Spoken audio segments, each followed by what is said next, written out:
Have you ever joined a club or been curious about one? What with all its insider rules, rituals, and secrets? What happens behind the curtains separating in and out? Are they taking attendance? Playing card games? Wearing goat masks and discussing the grand overthrow of mainstream society? Who are these people and what do they come together to create? Welcome to Strange and Unexplained with me, Daisy Egan. I'm a writer and an actor who cannot imagine voluntarily paying money to sit around with other people just to, discourse about current events or whatever. But apparently plenty of people have done just that. Paid dues to enter super secret organizations just to chit-chat. Or to overthrow the whole world. Whatever. Potato, potato.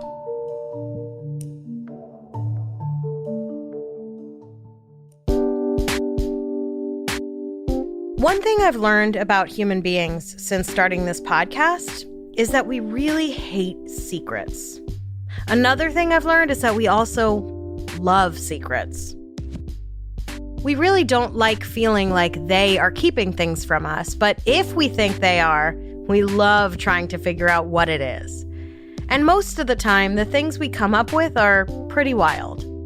Anytime someone in an official position says something like, "We can't release that information at this time," bam, conspiracy theory.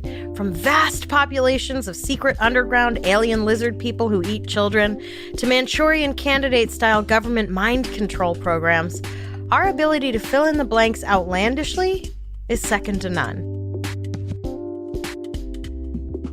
On September 11th, 1826, in upstate New York, near Niagara Falls, under the cover of night, witnesses said they saw a group of men hurrying another man from the local jailhouse to a waiting carriage.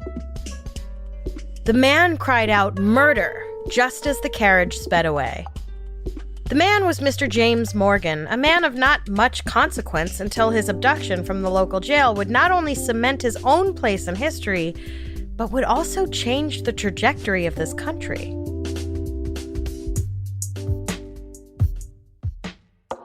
Morgan was mostly a failed businessman and an alcoholic who had moved his wife and children around New York State chasing ventures that never panned out.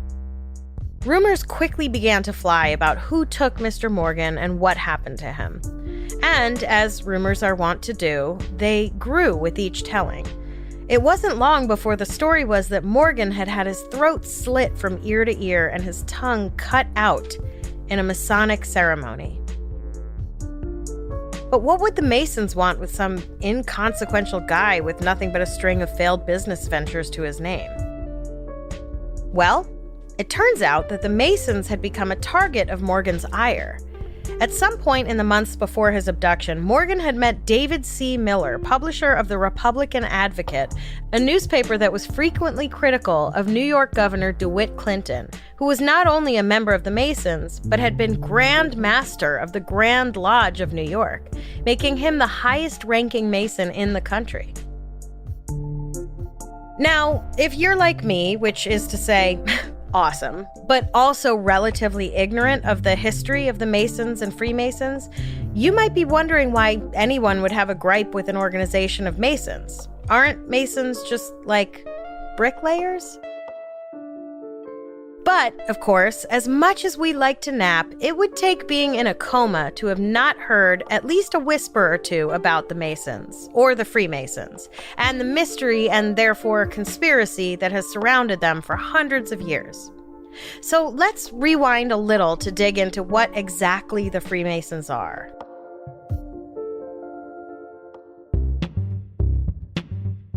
To quote the great philosopher Ad Rock of Beastie Boys fame, "It started way back in history." In medieval Europe, there were separate guilds of Masons, actual building builders, set up to ensure that they were being paid properly, to provide quality control over workmanship, and to connect members to one another for, networking or whatever. A brotherhood of man, as they called it. If I know anything about ye olde Europe, it's probably safe to say the Freemason guilds were also concerned with keeping the construction and architecture industry all white. I'm sorry, I mean all right. Whoops. Anyway, the guilds oversaw construction of such architectural hits as Notre Dame and Westminster Abbey, to name just two. But by the middle of the 17th century, the guild system was failing. According to an article on the Freemasons at livescience.com, the dissolution of the guilds was due to the rise in capitalism and the market economy. And I'm no historian, but I've read a book or two and happen to know that something else was going on in the 17th century that might have made it harder for people to demand a living wage. Do you know what it was? Can you guess? I'll give you a hint. It has to do with a huge influx of free manual labor. That's right, the slave trade. Call me crazy, but why would people pay for labor they could get for free? Actually, the answer to that question is basic ethics and morality. Anyway, the Freemasons got together and were like, what are we gonna do? And instead of doing something productive like, I don't know, organizing a national effort to end chattel slavery, they decided to open their membership to non-Masons. At first, membership was extended to family of Masons, but was soon opened up to include anyone as long as he had a penis, a lot of money, and good social connections. The Freemasons prided themselves on being a brotherhood of man made up of, quote, learned gentlemen who, according to the piece on livescience.com, were, quote, interested in the philosophical and intellectual trends that were transforming the European intellectual landscape at the time, such as rationalism, the scientific method, and Newtonian physics. The men were equally interested in questions of morality, especially how to build moral character, end quote. And just as a quick side note here, when my first husband told me that he had belonged to a fraternity in college, I had a perfectly natural and reasonable reaction, which was to heave a giant sigh and roll my eyes. And he said, no, it's not what you're thinking. We didn't sit around smoking pipes and discussing politics. Yeah, Bob, that's not the first image that comes to mind when I hear the word fraternity.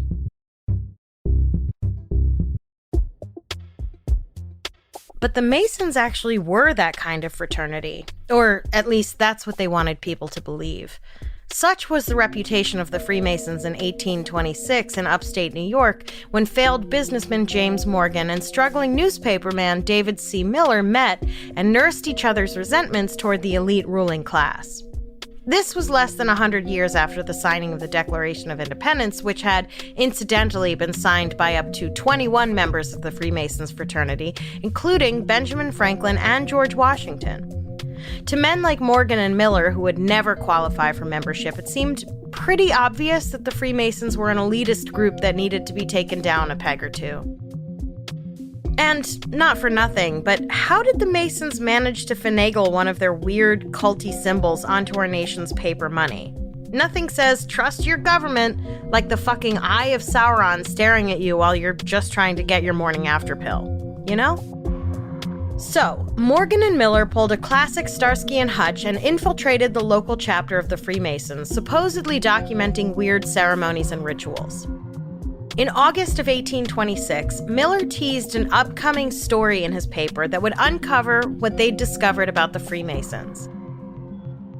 I'm not sure if that article ever got published, though, because first, Miller's office and print shop was sabotaged with cotton balls and turpentine, which seems half-hearted, but did result in a fire. Fortunately, it was caught early enough that no real damage was caused. But only days later, James Morgan was arrested on a charge of delinquent debts of less than $5. It's almost like someone had it out for Mr. James Morgan. And here's where it gets weird. Morgan was bailed out of jail by a group of Freemasons. The very men he was trying to take down bailed him out of jail. And then immediately escorted him to a waiting carriage where he yelled out murder and was never seen again. So, now the rumors were flying up and down New York State. Morgan had been kidnapped and murdered by the Freemasons. 4 Freemasons were arrested and tried for the crime and were sentenced with the crime of basically moving someone from point A to point B without their consent. And despite point B or the person never being found, the men served very light jail sentences. And that could have been the end of it, except people were pissed. 4 members of a super elitist organization had, in popular opinion, literally gotten away with murder.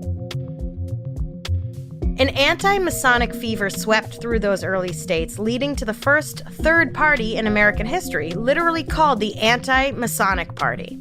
President John Quincy Adams joined in, essentially going out of his way to be like, I don't know those dudes. I have never known those dudes. I will never know those dudes.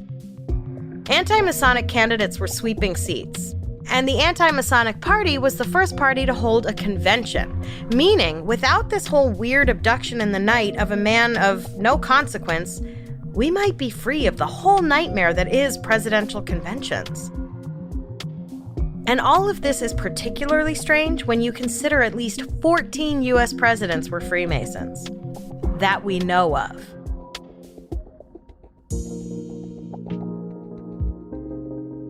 Clearly, the Anti-Masonic Party didn't last, mostly because it turns out you can't run an entire political party based on the dislike of one semi-secret elitist fraternity. Like, you also need to have, policies and stuff. The Masons mostly dwindled out of mega-cult power status after the whole James Morgan affair. They're still around, lurking in the shadows, what with their elitism and weird symbols. They still do things like make capstones at airports that everyone knows is really a front for the New World Order and a secret lizard person lair. I'm just saying, if you don't want people to think you're a weird, super secret cult, maybe don't be so proudly elitist, and I don't know, don't kidnap and disappear some nobody who doesn't like you. Nothing says, yes, we're a weird cult, like disappearing people who accuse you of being a weird cult. As far as weird, super secretive cult-like organizations go, the Freemasons pale in comparison to another group that has weathered far worse accusations than disappearing nobodies in the middle of the night. A group that, no matter what anyone accuses it of doing, is seemingly untouchable.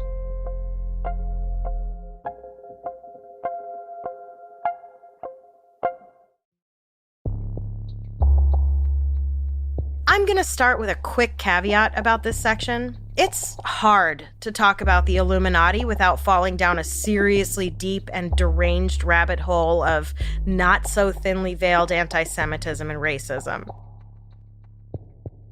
I watched the world's worst and most confusing, quote, documentary about the Illuminati on YouTube, in which the claim was made that the Illuminati and its preceding secret cabals have existed since the dawn of time, which is, how can you take anything else they say seriously after that?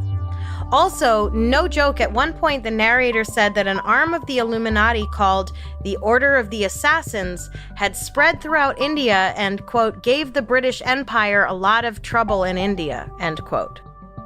One could easily say the British Empire was giving India a lot of trouble. It is an incredible display of hubris to claim that the forces fighting against a massive colonial empire are already members of a massive global empire. It's also confusing because Britain is also supposedly part of the Illuminati and trying to create a totalitarian world government. But I guess it's really just the European Jews, or the plot of a Dan Brown novel. Oy vey.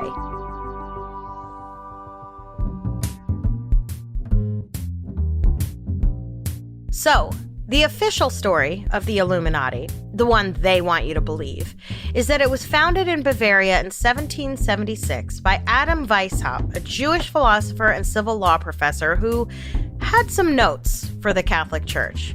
Basically, he wasn't a fan of the bigotry and intolerance. His words, not mine, but also, mine. And tried to join the Freemasons in order to meet with like-minded free thinkers. But the Freemasons were A, too expensive, and B, not secretive enough. So, with 4 buddies, Weishaupt formed the Order of the Illuminati. It grew rapidly and expanded across Europe. Just as a reminder, this was before WhatsApp and Signal, so how the word about a super secret society was getting around? Shrug. Side note, it seems nowadays anyone can join the Illuminati. Just go to theilluminati-officials.com and sign up. The homepage's welcome message is... Welcome to the secret zone of the Illuminati, a perfect organization full of world leaders, business role models, inventors, artists, and group of talented people all around the world. Everyone present in the Illuminati group to change the way of life and want to unite all humanity as the one here with no differences. Here are just a few of the member benefits. A cash reward of $9 million US dollars. A new sleek dream car valued at US dollars 201,000 US dollars. A dream house bought in the country of your own choice, USA, or any. A total lifestyle change. Access to all superstars and mega superstars in the world. A international bank account created by the USA International Globalism. You will be able to use this account in all banks in the world and any part of the world as well. Monthly payment of $1 million US dollars into your bank account every month. A green card given by the USA government making you a full citizen of America authorized by the Worldwide Illuminati Organization. But, you know me, I'm no fool. So I had a little chat with a very helpful Illuminati official customer service rep just to see. Here's the actual transcript of our conversation. Hail the light. How can we be of help? Yes, praise the almighty I. Are there monthly dues associated with being in the Illuminati? No, you don't pay any monthly dues. Wow, amazing. And how soon do I start getting my $9 million a month? Also, in lieu of a dream home, can I get a private island instead? Once you become a member. Wow. What do I need to do to become a member? Get us on WhatsApp. Oh, I don't have WhatsApp. I already applied through the website. Download the app to go through our initiation process. Okay. How soon after I download WhatsApp do I get the $9 million? When you complete your membership, thanks. Wow, I can't wait. I am so excited for this total lifestyle change. I can't wait to go golfing with Trump. Wait, is he a member? I haven't gotten an answer to that yet. I'll keep you posted.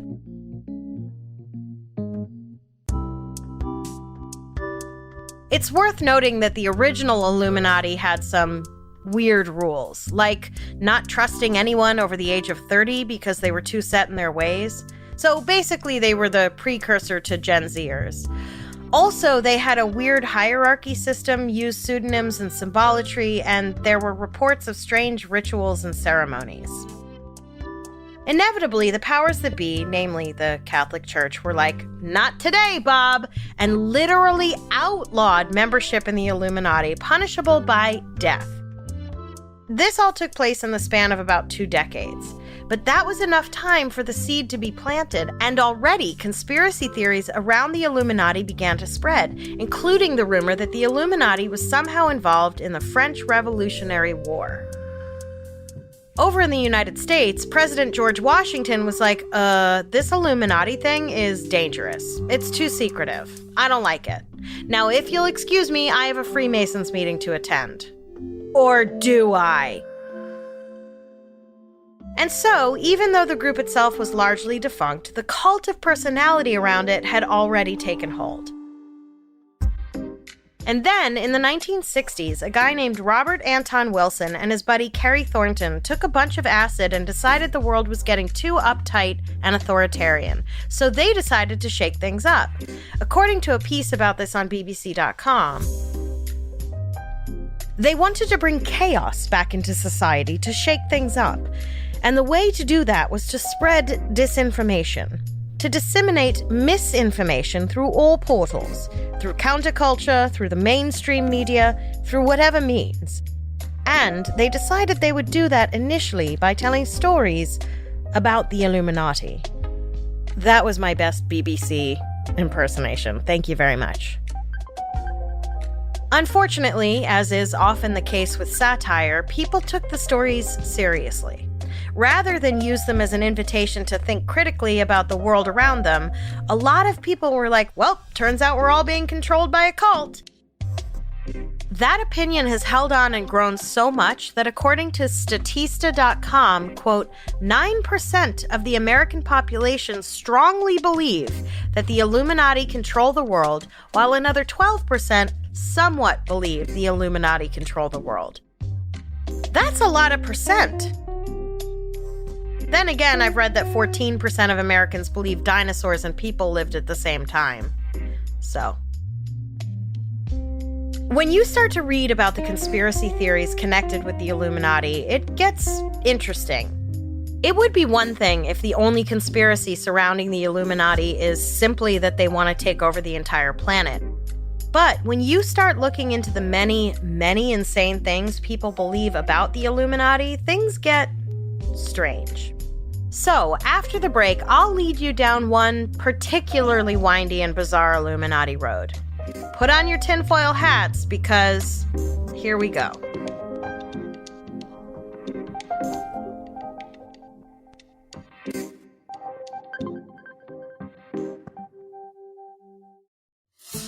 In March of 2011, a man named Donald Marshall took to Facebook to share his harrowing tale of a lifetime of abuse, torture, slavery, and ghostwriting some of the biggest pop hits of modern time.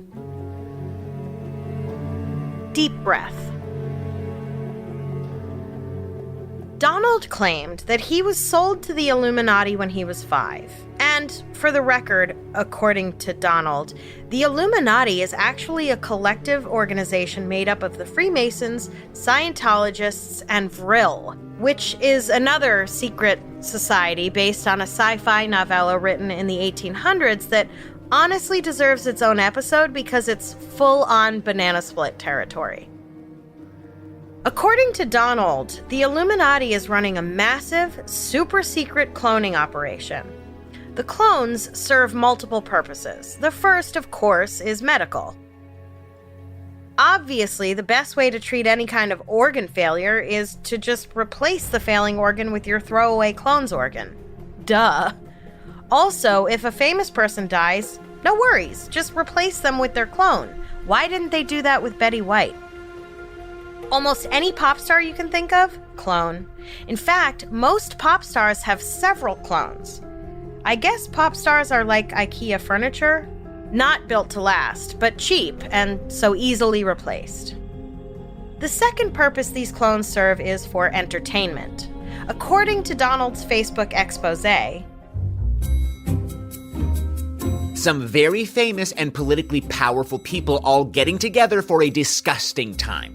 The political people started bringing movie stars and musicians there to hang around with them. They can control who remembers the cloning facility and who will remain oblivious even though not remembering still damages you. I know who is involved, the ringleaders, and everything they do. Donald might want to consider hiring a line editor.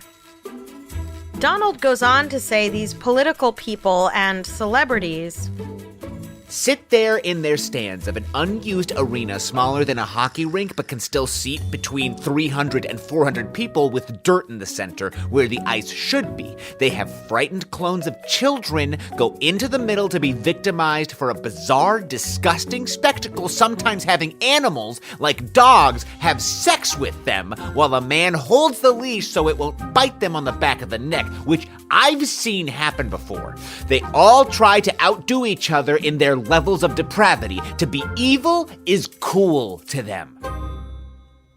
So, who are these maniacal murderers who use cloned children for their baby gladiator sex games?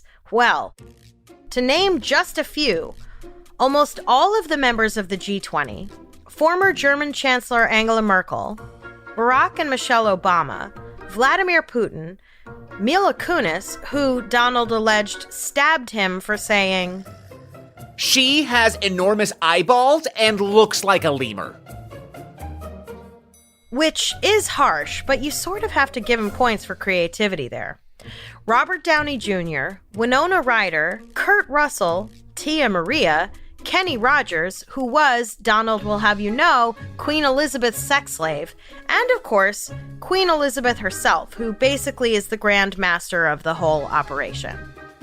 The royal family of England, yes, Queen Elizabeth, Philip, Duke of Edinburgh, and Prince Charles are the worst of them. Unbelievable, depraved perverts, all showing off for the celebrities that go there. Elizabeth has the children call her Lilibet and does ungodly things to them. Some she fakes being nice to, some she is terrible to, cutting them with swords while they scream. The decent people that are there against their will are afraid to say anything against them. Most have their children there as a kind of hostage to be torn apart if they even think of informing anyone. But as they have been torturing me terribly anyway, I will tell all, Vladimir Putin loves to put the fear of torture and death into people, but is essentially a cowardly pervert himself.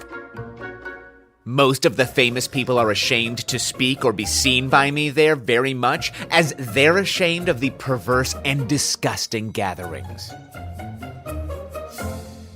I guess Donald is hanging out with these people a bunch. He claims that all these politicians, world leaders, and famous actors and singers have nothing to do but show off for each other in disgusting ways. They have no shame. It seems nothing embarrasses them.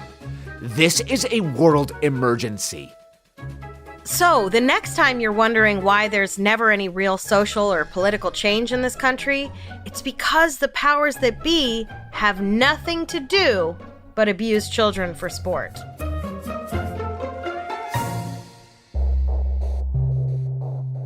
The way the Illuminati cloning program works, according to Donald, is this. When a person with a clone goes into REM sleep, their clone in the giant underground cloning facility is activated, and the person sleeping controls their clone through, I guess, astral projection when they REM sleep. Never mind that REM sleep totals about an hour and a half over an entire night, but that's not important right now. Look, I know most of you listen to this podcast while you're doing laundry, washing dishes, or walking the dog or whatever, which A, how dare you not give me your full attention, and B, means that you are very likely going to listen to this and keep going, wait, what? And rewinding to make sure you understood. Let me save you some time. None of this makes any sense, so if you get confused or think you missed something, you are confused, and you did miss something, but listening again won't fix that. Donald's explanation of how the Illuminati clones work and what they spend their time doing makes about as much sense as my 8-year-old's recounting of the plot of the Eternals, which is to say, none. So try to just let this information happen to you. The clones are stored underground on big metal racks until they're activated by their master clone, I guess, going into REM sleep, IRL. Once the clone is activated, it can be made to do whatever its master wants. Poor Donnie's clone is unwillingly activated at the cloning center constantly. I don't know how a clone is unwillingly activated. I'm sure Donald explains it somewhere in his literally thousands of pages of writing he's put out on the internet over the past decade or so. So, unwillingly activated clone Donald spends a lot of time being confronted by celebrity clones. I don't know why everyone seems to have such a keen interest in Donald himself, but almost every single one of the celebrities he claims to have clones has a real bone to pick with him. Barack Obama's clone, for example, gave Donald a whole lot of side-eye after reading his original Facebook expose. Brad Pitt's clone beat the shit out of Donald's clone just 'cause. Steven Spielberg's clone told Donald's clone stories about his life. Donald says that he was sexually abused and tortured by the Illuminati and its cabal of clones for years. Years! The only reason the abuse stopped was, ready for this? He started writing songs for the music celebrities in the Illuminati.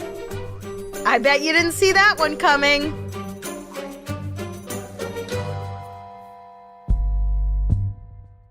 Basically, as far as I can understand from his ramblings, after years of torture, Donald one day just made up a song on the spot called Lady and sang it for Queen Elizabeth, who became enchanted, which is understandable. Kenny Rogers' 1980 hit Lady is undeniably enchanting. It's also undeniably written by Lionel Richie. Like, if you know any Lionel Richie song, you'll recognize his hand behind Lady in a heartbeat. Donald certainly wouldn't be the first white guy to take credit for a black person's work, but he's likely the first person to claim to have been a child when they made the art actually made by a black person. But if Lady isn't your style, but honestly, how could it not be? Perhaps you like the 1985 Prince hit Raspberry Beret, which Donald wrote about former Prime Minister of Libya, Muammar Gaddafi, whom he called Uncle Mo. Not sure how Prince got his hands on the song, but that's not important right now. What's most remarkable about this is that Donald claimed that the band Megadeth used his picture on the cover of their 2001 album, The World Needs a Hero. Donald says he was 23 when the photo was taken, 3 years before it was used on the album cover. So bear with me here. If Donald was 23 in 1998, it means he was born in 1975, which would have made him a very impressive 10-year-old when Raspberry Beret was released, and 5 years old when Lady came out. The entire Nickelback catalog? Donald wrote it. All of Maroon 5 songs? Donald Marshall originals. Beyonce, Jay-Z, the Justins, both Bieber and Timberlake, Coldplay, Rihanna, Selena Gomez, Flo Rida, Nelly Furtado, and the band Prodigy of Smack My Bitch Up fame, all singing Donald songs.